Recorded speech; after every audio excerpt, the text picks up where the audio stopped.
अभी न्यायालय ने एक फैसला कर दिया कि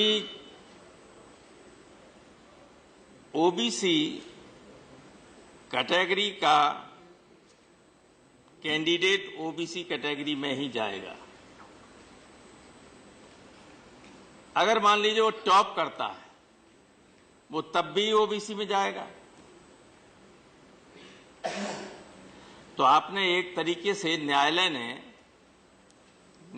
ने एक तरफ न्यायालय का ये है कि 50% से ज्यादा आरक्षण नहीं हो सकता, 49.5% आरक्षण है ओबीसी और एससी एसटी का।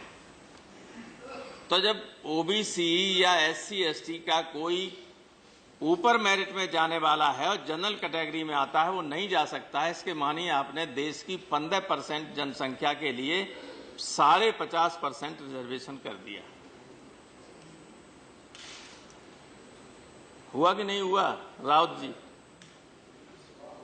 15% आबादी के लिए 50.5% आरक्षण और 85% आबादी के लिए 49.5% आरक्षण। जब न्यायालय इस तरह के फैसले देने लगेंगे तो आप लाइए आयोगों को, कुछ नहीं हो सकता। लगातार लोगों को मेरा तो ये सुझाव है, अभी आप क्या करने वाले, ये जब आ जाएगा ये पिछड़ा वर्ग आयोग, इसी पिछड़ा वर्ग आयोग से आप इसमें फिर और वर्गीकरण कराएंगे। किन जातियों ने इसका आरक्षण जो है ले लिया ज्यादा, इन जातियों ने बहुत आरक्षण छीन लिया है ओबीसी में, इनने जो छीन लिया है एससी एसटी में। ये तो दिखाई पड़ता है सबको। लेकिन जो 50.5% में जिनकी आबादी 0.1% इस देश में नहीं है, वे 10% आईएएस, 15% आईएएस हैं, उनकी तरफ किसी का निगाह नहीं जाती। इसलिए मेरा सुझाव है ये झंझट हमेशा के लिए खत्म हो सकता है। अमित शाह साहब आप चाहें तो इस देश में जातियों का पूरी जनगणना करा लीजिए जात वाइज, और उसी के हिसाब से आरक्षण कर दीजिए। उसी के हिसाब से कोई ओबीसी नहीं, कोई एससी एसटी नहीं, कोई प्रकास्ट नहीं, कोई जनरल नहीं, आप केवल जात के आधार पर आरक्षण सारे देश में करा दीजिए। हम और पूरा बैकवर्ड और सारे लोग बहुत प्रसन्न होंगे कि आपने बहुत अच्छा काम किया। वरना ये जो अब ये साजिश आगे चलेगी, इस बिरादरी इस ओबीसी से इसको हटा दिया जाए, उसको हटा दीजिए, आप हटा दीजिए। पिछली बार एक बहुत बड़े संवैधानिक पद पर बैठे हुए व्यक्ति ने उत्तर प्रदेश के बारे में ये कह दिया था कि कम्युनिटी के लोग जो हैं इंपॉर्टेंट पदों पर हैं, और बाकायदा नाम लेके कहा था कि किस जात के हैं। मुझे मजबूरन एक प्रेस कॉन्फ्रेंस करके सारे आंकड़े देने पड़े और बताना पड़ा कि पूरे उत्तर प्रदेश में सिर्फ एक आईजी यादव था, 8 कलेक्टर यादव थे और 9 या 10 एसपी थे। इससे बड़े अधिकारी, आईजी से ऊपर एडीजी डीजी कोई था ही नहीं। एक एडीजी थे, बाद में डीजी हुए। बस इतने बड़े राज्य में इतनी बड़ी आबादी के बाद कोई संवैधानिक पद पर बैठा हुआ आदमी ये लांछन लगाए, तो ये लगेंगे। आप देखिएगा आगे चल के ये जो आप बना रहे हैं, ये जो ला रहे हैं, इससे लाभ नहीं मिल पाएगा लोगों को।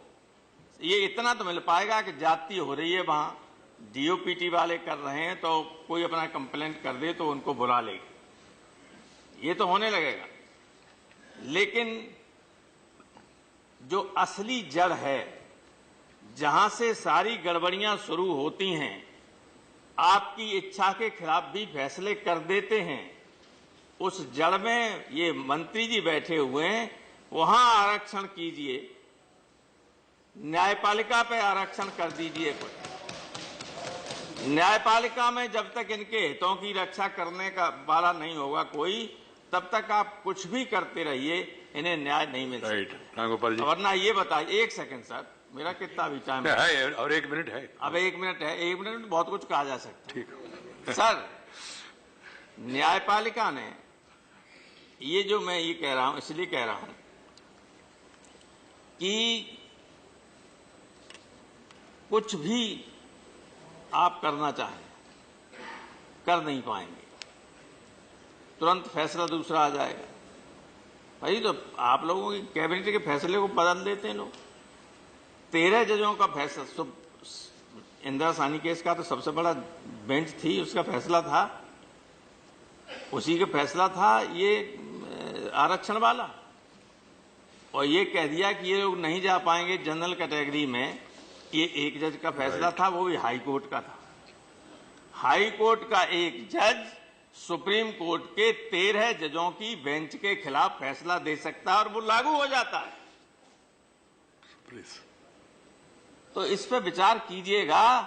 जब तक आप जुडिशरी में आरक्षण नहीं देंगे और ये कीड़ा जब तक दिमाग में पाले रहेंगे कि भाई बैकवर्ड और शेड्यूल कास्ट में यादवों ने, जाटवों ने आरक्षण ले लिया है, तो मैं कहता हूं ठीक है, जातबाज कर दीजिए सबका, हमें कोई एतराज नहीं, कर दो जातबाज।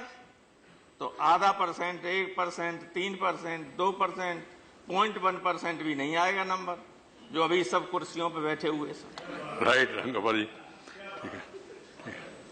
इसलिए मैं कहता हूं कि ये जो बनात रहे हैं, आगे अगर इस तरह की कोशिश होगी कि इसका भी विभाजन किया जाए, तो फिर आंदोलन इस बात का होगा कि इस देश में जाति के आधार पर, जनसंख्या के आधार पर आरक्षण हो। Thank you Shri.